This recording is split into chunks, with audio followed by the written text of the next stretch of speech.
Hello, everyone, and thank you for joining us for this very first lunchtime webinar by Positive About Down Syndrome. We're going to be presenting these hopefully every month, and today's webinar is all about breastfeeding. So I am Lucienne Cooper. I'm the training manager for Positive About Down Syndrome, and I'm joined today by Sarah Ojar, who is our breastfeeding coordinator. Just to give you a quick overview about Down syndrome and how things have changed over the last 100 years as a starting point. It was first identified by a Victorian doctor called Dr. John Langdon Down, who noticed a similar characteristics in a lot of his patients. Other points of note are the Abortion Act, which allows termination of a baby, a pregnancy up to term if that baby has a significant risk of being born severely disabled. And in the 1960s and 70s and 80s, I guess Down syndrome was considered a severely disabling condition. The life expectancy was pretty poor. Children with Down syndrome were often left in hospitals or put into institutions because it was thought that they couldn't learn. But thanks to a lot of research by Professor Sue Buckley, but also the Education Act, which allowed our children to access mainstream education where possible, and researching into the unique learning profile that people with Down syndrome have, the life expectancy is now 60 plus years. We now have a Down Syndrome Act. So just to show you that life with Down syndrome in the 21st century is quite different to how it was even 15 years ago. So Positive About Down syndrome, we've been going nearly 6 years now. We're a parent-led charity. So as such, we consider ourselves to be the experts through experience. So we understand what a good experience looks like in terms of maternity and beyond. So we're empowering women to know what a good experience looks like, and we're also empowering professionals so that they know that they are delivering that good experience. Now, we work with local hospitals. We provide our resources for free. We provide this kind of training to make sure that every woman has that good experience. So as I said, we provide information to parents and professionals. We are able to provide ongoing peer support and advice through our online support network. We provide training for parents, training like toilet training sessions. We have signing training sessions. We give them information about EHCPs and benefits, but we also do this kind of training for professionals. So do get in touch if it's something that you'd be interested in. We're also involved in campaigning and lobbying for rights for people with Down syndrome, and we were heavily involved in supporting Dr. Liam Fox in the production of the Down Syndrome Act, which came out this year. Our publications, we have several. That these, the Nobody Told Me and the Little Orange Book of Knowledge, we provide to maternity units. The Nobody Told Me book is a series of stories from not just from parents, we also have grandparents, siblings, we have friends of people with Down syndrome, people who work with people with Down syndrome, and also the aspirations of people with Down syndrome themselves. So that's a really good book that we provide to new parents and expectant parents. The Little Orange Book of Knowledge is like a postnatal handy little book. It's called You Don't Know What You Don't Know, which is true. If you've just had a child with Down syndrome, you generally don't know what are the next steps and what you should be looking out for. It's to stop families from slipping through the net. So they know when they need to see a paediatrician, they know why they have to see one, they know what an occupational therapist does and how often they should see that. But also it gives them handy hints on toilet training and benefits advice and speech therapy. Heart experiences, we have a leaflet about the lived experience, but we also have a heart buddy system where we buddy up new parents with parents that have had that particular surgery. The child's had that surgery at that hospital, so they get practical advice as well as emotional support. Sarah's going to tell you all about our breastfeeding research that we've done, and we have some leaflets that we're able to signpost parents to about breastfeeding their baby with Down syndrome. So I'm now going to hand over to Sarah, who's our breastfeeding coordinator, who's going to tell us all about the research that we've done and information you may need to know in supporting any families you have with breastfeeding their baby with Down syndrome. Hi everybody, I'm Sarah Ojar and it's lovely to speak to you today. So I'm the breastfeeding coordinator for Positive About Down syndrome, and I also have a son who is nearly 6 now, and we had a prenatal diagnosis with him, and one of the things that I feared most during my pregnancy was not being able to breastfeed. It was a really important part of my parenting journey with my eldest, who's now 8, and I wanted to do that again with Zeffie. And I was very lucky that I had some really supportive people around me. At the time, I was volunteering in a breastfeeding like milk spot type thing in Lambeth, and the midwives and the other peer supporters who were working at those groups were amazingly supportive and were really positive, and that was a great experience. So what we found, what PADS has found, is the women that are coming through the groups are not getting the same support during their pregnancies and in the first sort of early days of having their babies. So there was concerns around lack of information and support around breastfeeding, lots of people being told not to bother trying or that their baby wouldn't be able to breastfeed. So we've conducted a couple of surveys now. We did the first one in July 2021, and that was published in August 2021, and we've redone another one this year, which was done in July, and that's recently been published. And I think 34% of the women in last year's survey were first-time mums, and 11% of the people that did the survey hadn't planned to breastfeed. And we've sort of pitched this survey as more of an infant feeding survey this year to try and capture people that didn't breastfeed as well, just to sort of get their opinions.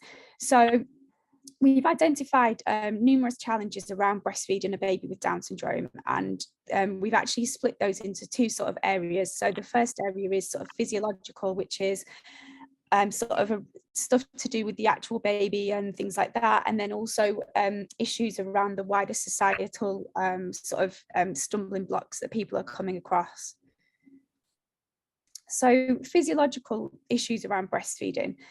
This is to do with the actual baby and problems that the families may come across. So one of the main problems that a baby with Down syndrome can have that relates to breastfeeding is this hypertonia, which is low muscle tone, and this can affect various parts of the body. And when it comes to breastfeeding, sort of low tone in the jaw can have an effect on the latch. Low tone just sort of in the general body can make it harder to hold that really good position and attachment. So that's one of the sort of areas that can cause problems.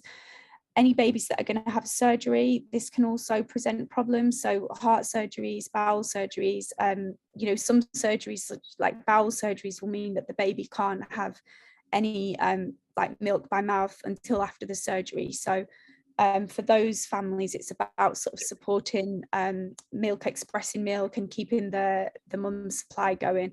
Heart surgeries, the sort of, they can breastfeed usually up until the surgery, but what can happen is the babies can often be get tired more easy, so they're not taking in as much milk, and also they can be pressured to sort of gain a certain amount of weight to be able to have the surgery. So again, sometimes expressing will come in, or tube feeding and things like that. So it's just about supporting the families around that. Prematurity, this, as with a typical baby, all the sort of problems that present sort of with prematurity, the delayed suck-swallow mechanism, the sleepiness, and we found that babies with Down syndrome, they do tend to be quite sleepy when they are first born, especially the sort of ones that are born like around the sort of early term or sort of like late prem, so 35 to 37 weeks. They can be very, very sleepy, and that can obviously present sort of problems in the first few weeks. And then moving on to wider societal issues. These are things that actually, we can have a real hand in making a difference in, and they actually aren't to do with the baby. So things like over medicalization of the baby, so the baby being taken away as soon as it's born for tests and things like that. Obviously we know there's times when intervention is required directly at birth, but if it doesn't need to be done immediately, like about protecting that sort of first hour or two of skin to skin and breastfeeding, having the first feed and all things like that. Diagnostic overshadowing, which is something that people with Down syndrome face sort of right from the beginning as they get older, and it's when problems are blamed on the baby having Down syndrome without actually looking at what's causing it. So in a breastfeeding situation, it's looking at things like position and attachment, rather than just saying, okay, the baby's got Down syndrome and that's why they're not breastfeeding. It's, oh, actually, what's your position and attachment like? What's the latch like? Has this baby got a tongue tie? Like things like that. And it's women's mental health. Having a sort of diagnosis of Down syndrome, whether it be prenatally or postnatally, can have a big impact on women's mental health. So that's something that can also affect the breastfeeding journey. Low expectations, and especially sort of from healthcare professionals, medical professionals. We've got so many examples where people have been told, don't expect that your baby will be able to breastfeed, and sort of language like that, which obviously, presents like negativity, like around the baby when they're first born. Lack of info around colostrum harvesting and donor milk. So we know that in certain demographics of babies, such as like twins, or when babies, when the mother has gestational diabetes, there's like a standard care pathway where colostrum harvesting is recommended, and women will be given the packs and things like that. And from what we've seen, it doesn't seem to be a standard practice in pregnancies where there's been a diagnosis of Down syndrome, and this can be really helpful in the first few days to have that colostrum or is already harvested. And also about the donor milk as well. If there's pressure for a top up of milk in the first few days, knowing that donor milk's available, can be really, really beneficial to the families. Another big one is not having the right growth chart in the Red Book. So there should be a Down syndrome specific growth chart. And what we've found is that, like, a lot of babies, if they don't have the growth chart, the correct one, they can look as if they're not putting on sufficient weight gain, which can lead to being mums being told they need to top up their baby, or that their milk's not enough, or the baby's not feeding well, when actually, if it was plotted on the Down syndrome specific growth chart, the weight gain is absolutely fine. And one of the things that we'll go on to talk about was a lot of babies are being given an NG tube, and we've found there seems to be a bit of a lack of ongoing support in how to transition babies from an NG tube to the breast, or even onto a bottle. And it's so that's another sort of area of problem we've found. So benefits of breastfeeding, it's nothing new. It's the same as it is for a typical baby, except for it can be more with babies with Down syndrome, especially in the eyes of the parents. It's sort of increased bonding, mental well-being, pride and accomplishment, confidence in meeting baby's needs, and also you've obviously got the sort of improved oral strength, which can help with weaning and when babies start to speak. Also improved immune system and gut health, really important for babies with Down syndrome. We know as people with Down syndrome get older, they can have a lot of problems with the gut, and also contribution to brain development as well. So here are some experiences that have come out of some of our surveys. So of things, how parents have been feeling. So midwives suggested she wouldn't be able to latch and didn't have the strength to suckle, advises Jodie, mum to Libby, who'd been keen to breastfeed her firstborn. And my hopes to breastfeed were not really embraced. I had support whilst in hospital, but no real support afterwards. I received a phone call from a breastfeeding specialist once discharged, but that was all, and it wasn't very helpful. And Amy, mum to Connie, was advised by a doctor in the NICU that it would be unlikely that she would be able to breastfeed, and not to get my hopes up. 9 months on, and Amy and Connie are very much enjoying their breastfeeding experience. And I fed Libby exclusively on breast milk via expressing every 2 hours for 12 weeks. She never took to feeding directly from the breast, unfortunately, and I don't feel I had sufficient support to make it work. So that's just a few different experiences, negative experiences that some of our families have had. And so this is one of our key findings from our survey this year. So 40% of women were advised by a healthcare professional that they may not be able to breastfeed their infant purely because of the baby having Down syndrome. So that's without even taking into account anything additional, that's solely the baby having Down syndrome. And whilst it's an improvement on our report from 2021, which is down from 46%, it's obviously still a significant number and indicates that parents are being misled in this area.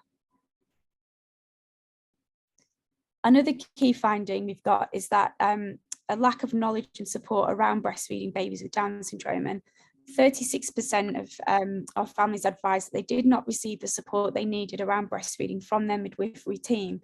And I think, you know, from speaking with like training midwives and different things like that, it's seeming like there's sort of a lack of confidence around this, you know, breastfeeding babies with Down syndrome. And despite low expectations from medical professionals, a lack of information and support, 20% of babies did breastfeed immediately, and a further 24% did go on to feed within the first week, and another 7% achieved breastfeeding after a baby was more than 12 weeks old. So it's, you know, it goes to show it can just take a little bit longer, but it's definitely achievable.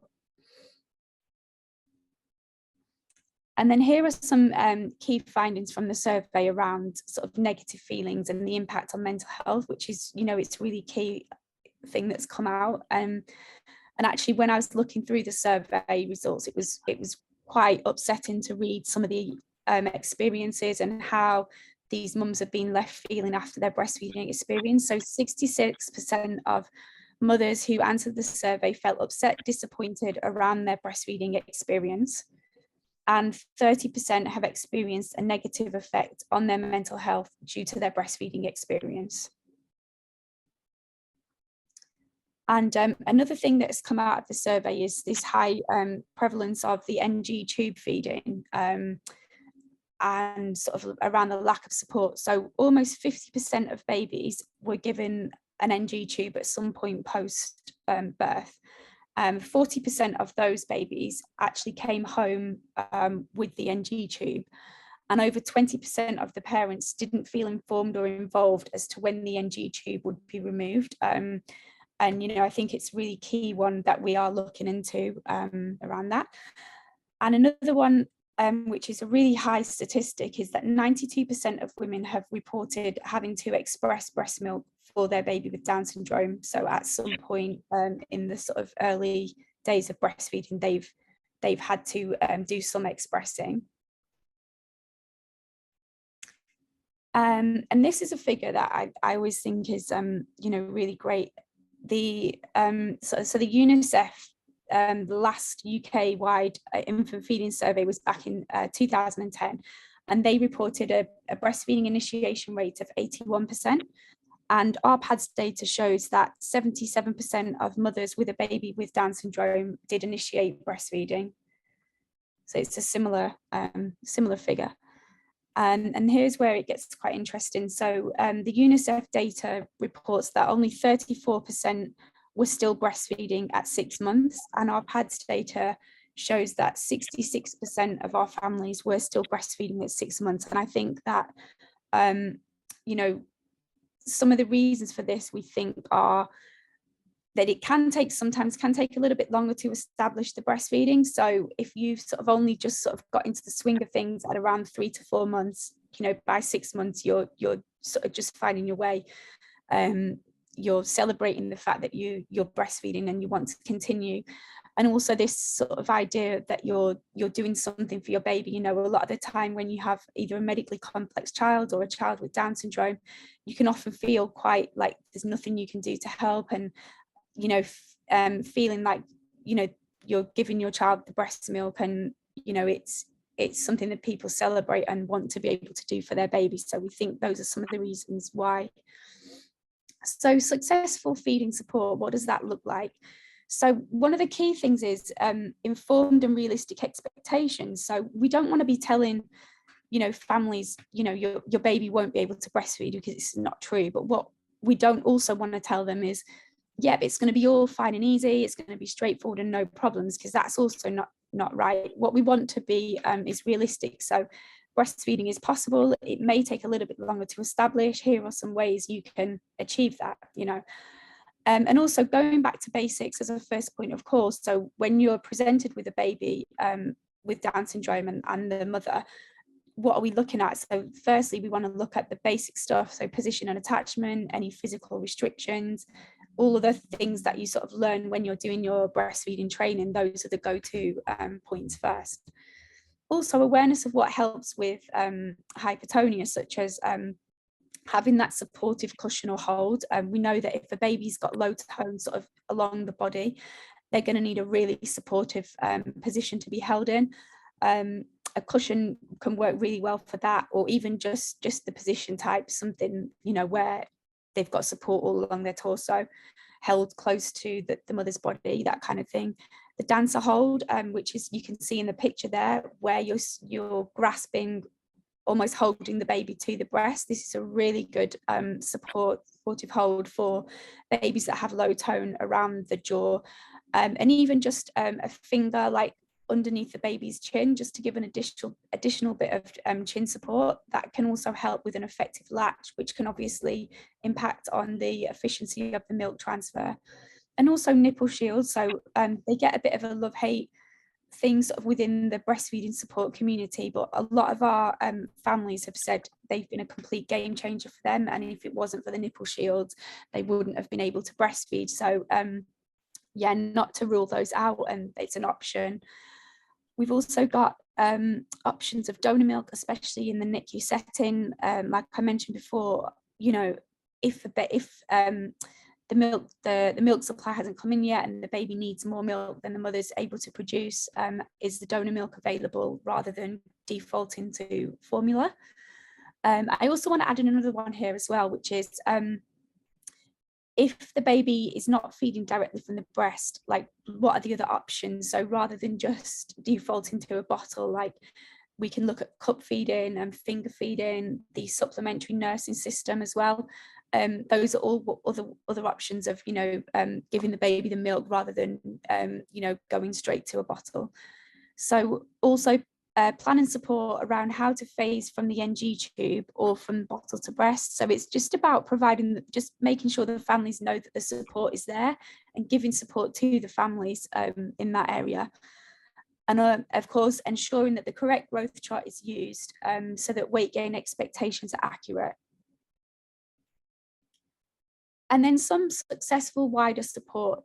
So this is just things that are going to really help the families. So knowledge of local and national Down syndrome support, such as PADS or such as your local Down syndrome support group. A lot of those groups will have you know, programs in place where they can match families with mentors or buddies, things like that, or they might have their own support groups and things like that. And, you know, when you've just had a baby with Down syndrome and you know, you're not gonna, the first thing that you're thinking of is not gonna be searching for these groups. So, you know, to have somebody there that can say, oh, here's the information, you know, can be really supportive. Being able to signpost to Down syndrome specific breastfeeding resources. We have a list of resources in the back of one of our lived experience publication. Also, all the kind of major breastfeeding support websites will have links to breastfeeding babies with Down syndrome resources and things like that. There's a lot out there. Supporting families that choose to exclusively pump should they wish to, or if they are unable to establish direct feeding from the breast. So you know, if you've got pumps that can be loaned out, or you know of where pumps can be loaned from, or just to let them know that actually this is okay, like this is an option for you. It doesn't have to be all or nothing, you know, that there's support for that. Language, I know Lucy's going to talk a bit more about language at the end, so I'll skip on over that one, but yeah, just consider the language that you're using, and also avoid sweeping statements around babies with Down syndrome, people with Down syndrome, and also just sensitivity to the situation. So everybody's going to be feeling different feelings, you know, the range of feelings that people will go through are vast. You know, some people are absolutely fine, other people are going to feel devastation or grief. a family who've had months to get used to a prenatal diagnosis might be in a different place to somebody who's found out that morning, or there's suspicions and it's not even been confirmed yet. So just sensitivity to the situation. And sort of going forward, these are just sort of recommendations that we're sort of looking at. So just preparation and planning, being prepared for this kind of scenario if it is going to come up and you are going to be working with families, with babies with Down syndrome. Just challenging assumptions, thinking about what are your assumptions of a baby with Down syndrome, and looking at, what the reality is. Speech and language involvement, they can be involved in so many different ways, and it's can be quite handy to get referrals to speech and language really early. NG tube feed pathway, that's something that I know that PADS are looking at, because it is something that's coming up quite a lot. We're doing lots more training. We're really pushing the use of the insert in the Red Book and making sure that everybody's being given that, when their babies are first born. The promotion of sort of family-centered care and around the entire family, and also we're really looking at the impact on mothers' health and well-being as well. And this is my contact details. Feel free to contact me at any time if you have anything, if you'd like any other training for your own sort of departments or anything like that, or just any questions about breastfeeding that you want to contact me with. And I'll hand you back to Lou. I've just dropped a guitar. I'll hand you back to Lou now. Thanks, Sarah. I just thought we thought it might be useful just to tag on to this webinar about breastfeeding to give you a bit more information about the use of positive language. So we did another survey about sharing the news. This was 3 years ago, finding out how women were told that their baby so I've got breastfeeding in my head, had Down syndrome. And we found, as you can see, that a lot of them were told that in a negative way. Very few, whether that was an antenatal definitive diagnosis, a high chance result, or postnatal diagnosis, they were given that news in a negative way. This is something that we find a lot. If only they'd realise that the words they use will stay with us forever. And that, if we're talking about parental mental health, this can be quite deep-seated, actually. So one example is, I'm sorry, I know this must be devastating news. I'm sorry, and it's devastating. It's such a terrible thing, Down syndrome. So sometimes these might be the first words that anyone hears about Down syndrome. If they don't know or love somebody with Down syndrome, they may know nothing about it, and they're now being told that someone's sorry for them, and it's a devastating thing. Obviously, from the beginning of the talk, talking about how things have improved for people with Down syndrome, it's no longer a life-limiting condition, and there is a lot of support there. So really, you shouldn't be using words like this. Talking about sweeping statements, a lot of Downs do well these days. We have one who packs the bags in Asda. These kind of statements are not necessary and are actually quite harmful to some parents. So in terms of the language you use, and in terms of screening, never use the word risk when talking about antenatal screening results. It's now not recommended. Risk is associated with danger and peril and something terrible happening. So now it is recommended that you use words such as chance. Never talk about abnormalities, problems and disorders.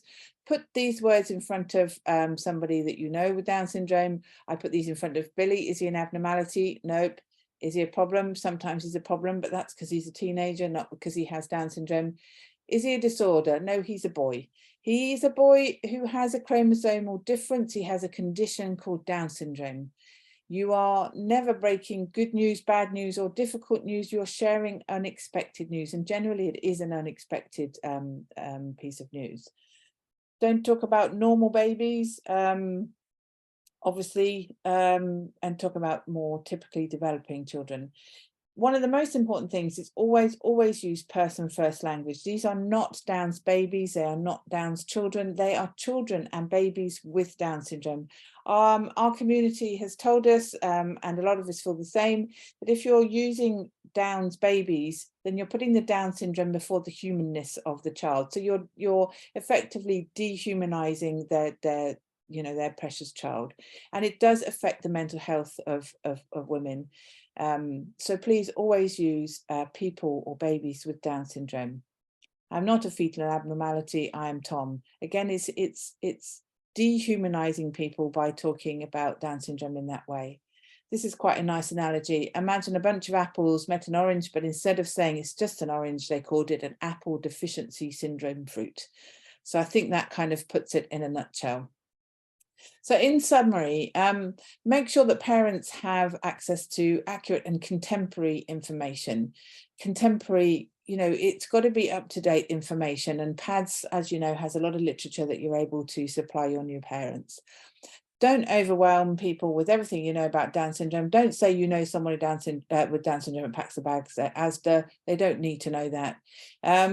So give information in context and share only if relevant. That's so important. We found as well that when people are given the news that their baby has Down syndrome, there's a lot of panic in the room. So please don't allow panic to be in the room. Never, ever be sorry. Always use person first language and be positive, because you should know that there is a lot to be positive about. So if you want any more information, that's Sarah's email address if you want breastfeeding information. If you want any information about the training we're able to provide, it involves generally, it's a parent's experience, and it includes more information about breastfeeding and language. So do get in contact with me. We have a load of information that we can share with you. Here's the website if you want to get online access to our Nobody Told Me book, and also the little orange book of knowledge you can access online as well. So thank you very much for tuning in today. Our next lunchtime webinar is on November the 22nd, where we are talking to people from St George's Hospital in London who developed the antenatal care pathway if you're carrying a baby with Down syndrome. So please join us, sign up for the webinar on the 22nd of November. But otherwise, thank you very much for joining us today, and hopefully we'll see you at the next one.